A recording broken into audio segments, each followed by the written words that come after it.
Hello, hello, friends. I am again excited to be with you all to continue our journey, 90 days in the book of Psalms. Never Forsaken, the 90-day devotional. Like I said, we're not going to cover all 150 chapters that are in the book of Psalms, but we are focusing on um, several chapters and maybe two or three verses out of those chapters that they specifically mention and are the key verse for that daily devotional.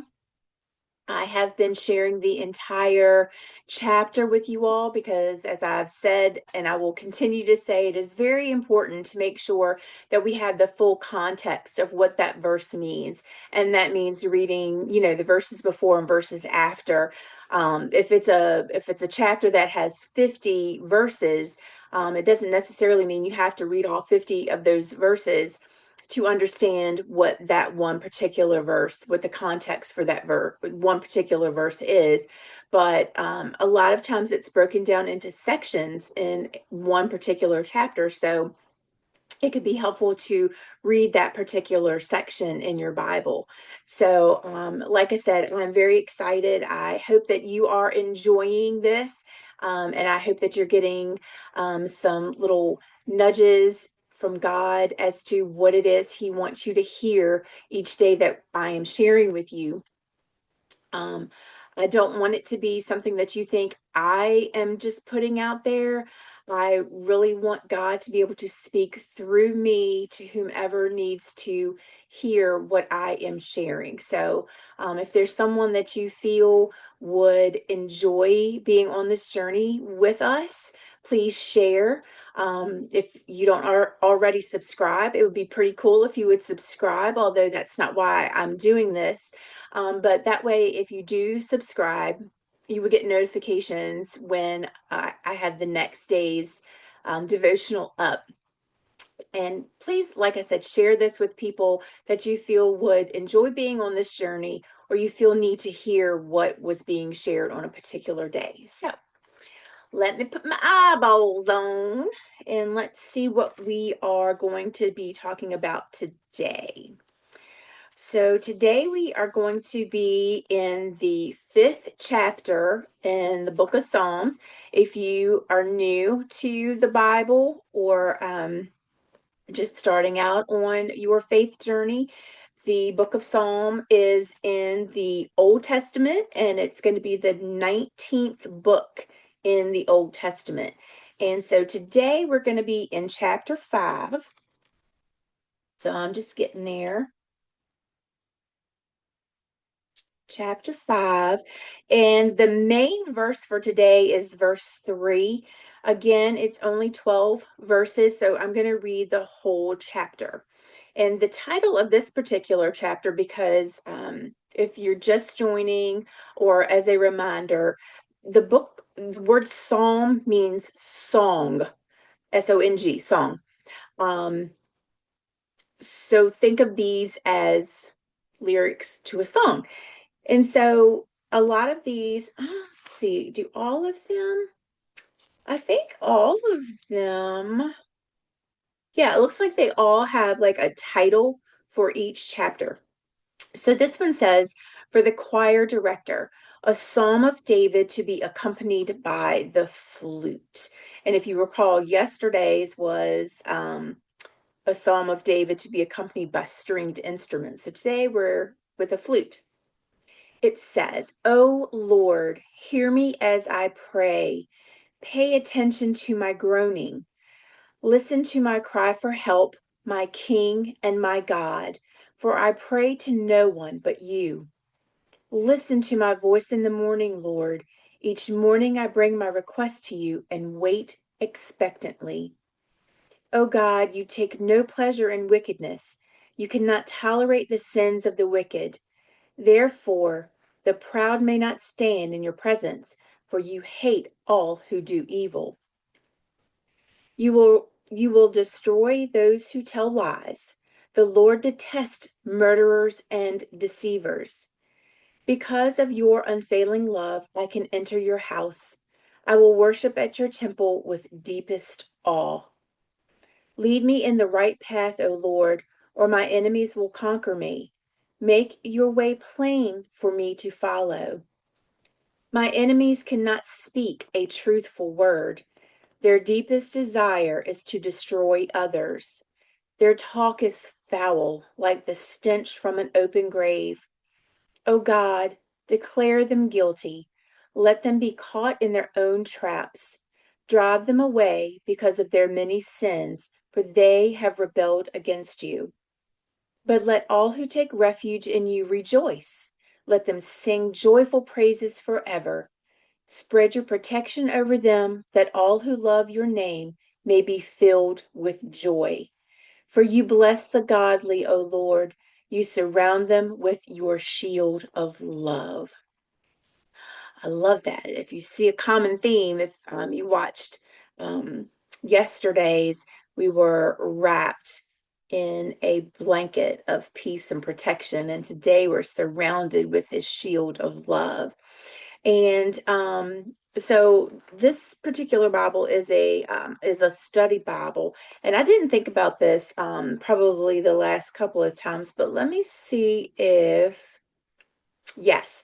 So this gives us a little bit more context down here in the bottom part of my study Bible, and it talks about verses 1 through 7 of chapter 5, and it talks about entering God's presence. It says, how do we enter God's presence? If we waited until we were sinless and perfect, we would never go in. But it is his faithful love that opens the door for us. Without his mercy and kindness, we'd be unfit to approach him. But how amazing is it that God does hear our prayers and want us to come to him. He invites us to pray, and our regular communication with him helps strengthen our relationship with him. So talk to him regularly and honestly. He will listen. And I feel like I kind of shared that yesterday as well. It's just a conversation with God. It's having that relationship with him. So let's see what our devotion says for today. This one is titled A Morning Prayer. And again, our focus verse is verse 3 of Psalm 5. It says, in the morning, Lord, you hear my voice. In the morning, I lay my request before you and wait expectantly. How do you begin your mornings? Do you reach for your phone, check your calendar, start running through your mental to-do list? I get it. I've done all of that too. But I've learned that something shifts when I start my day by reaching for God first. This verse is a gentle invitation to do just that. Before the world places its demands on you, place your heart before the Lord. Let him be the first to hear your voice, not just your words, but your worries, your hopes, your needs. And then wait. Not with anxiety or pressure, but with holy expectation. God is already in your day. He's already making a way. Start this morning with him and let your soul breathe. Now, I don't know about you, but I felt quite convicted when I was reading that because I will be very honest, um, is talking to God the very first thing I do when I wake up? No. I have done that. Do I do it regularly? No. So this is a great reminder of before we jump into our busy, hectic day, whatever it is that we have going on, that we need to start our day with him. Let him be the first person who hears our voice. I know that I will hit that snooze on my alarm, once or twice, and then it's like, okay, I got to get up. I've got to let the dog out. Let me make my coffee. got to get in the shower, got to get ready for work, all those things. And so by the time I'm doing all that, I used to have a longer commute to work so I could, listen to my praise and worship music, or I could talk to God then. Um, but I don't have that long commute anymore. So that's already taken away part of my time with him.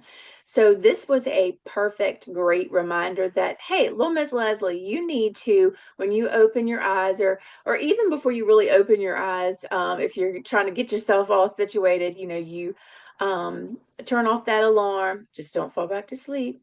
You turn off that alarm, and before your feet hit the floor, we start having a conversation with God. Now, I know that we may not always have the extra time to have a totally long conversation, but even if it's, on a day that you're very hectic and very busy, even if you just woke up and said, "Good morning, Lord. Thank you so much for letting me see another day, for waking me up, and let my eyes be open to what you want me to see today. Put the people in front of me that you want me to impact today." And then, you can get up and start going. Nobody's saying that you have to sit there for an hour. Now, I will say that I have been thinking about the fact that I probably should get up a little earlier in the morning because my days are busy. And God shouldn't be just a box that we check off.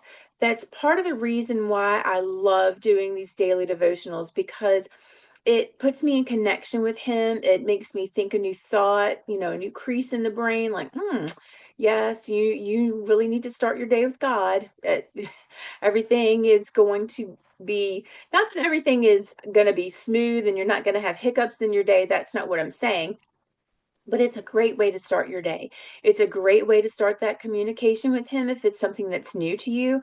It doesn't have to be long. It can be a starting point, a stepping stone for you. But what I was saying is um, there's a Bible study that started last week, I believe, and it's happens to be on a night that I typically go to church and have praise and choir rehearsal, so I can't attend it that way. But I should get my little behind up out of the bed earlier in the mornings before I have to start all the busyness of letting the dog out. Or, of course, I'm sure I'd let the dog out just so she's not whining, and make my coffee and things like that. But take the time as I'm, after I do those things before I have to hop in the shower, is spend that time doing my Bible study. I mean, 30 minutes. What's it? What's 30 minutes? Go to bed a little bit early, Leslie Diane. I mean, oh my goodness. So that's kind of, like I said, I was very convicted. So I hope I didn't ramble, y'all. I was very convicted by the fact that I need to start my day with God. So I would love to know what you do. Do you start your day with God? Do you start your day with God and then end your day with God as well? Like, do you, wake up and have your moment of prayer with him and then you have to get your day going? Or are you able to have that time where you can spend 30 minutes to an hour with him? Whether I have a good friend and mentor, she walks. And when she's walking, that's her time with God. And I love that too, but it doggone is way too cold for all that right now. Do you end your day with God? So I would just love to hear some of the things that you do to make sure that you're staying connected with God.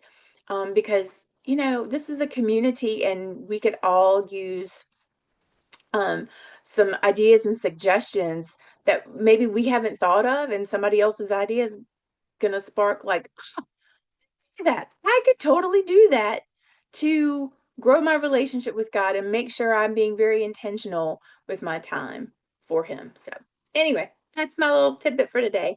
Thank you again for joining. And I'm going to close this out with our prayer for this evening. And it says, "Lord, quiet my mind and center my heart. I trust you with what's ahead and welcome your peace into this day." So I hope you have enjoyed today's devotion. I'm excited for what tomorrow is going to be. I gotta take a peek. We're going to be in chapter 6. That's all I'm going to say. That's all I looked at. What chapter is it? So tomorrow we're going to be in chapter 6 of the book of Psalms. And I hope you have enjoyed this. And I look forward to your comments. Let's help grow this community to reach others for God. So I hope you have a great rest of your day, great rest of your evening. It depends on when you're watching this and where you're watching from. So thank you again for being part of this journey with me. And I look forward to seeing you guys again soon.